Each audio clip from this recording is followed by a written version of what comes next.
नमस्कार. आज आपण बनवणार आहोत सर्वांचं फेवरेट सुरती जिरा बटर.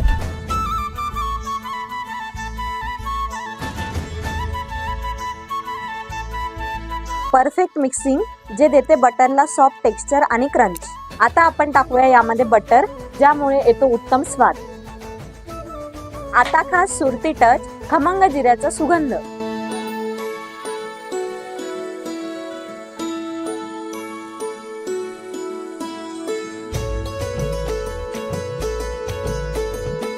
आता आपण छोटे छोटे गोळे बनवून घेऊ.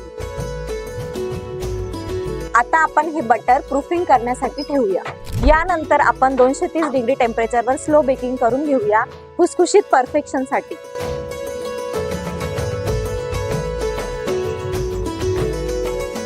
अशा प्रकारे आपले सुरती जिरा बटर तयार झाले आहे. खूप छान. तर आजच ट्राय करा सुरती जिरा बटर आपल्या जत्रा बेकर्स मध्ये. धन्यवाद.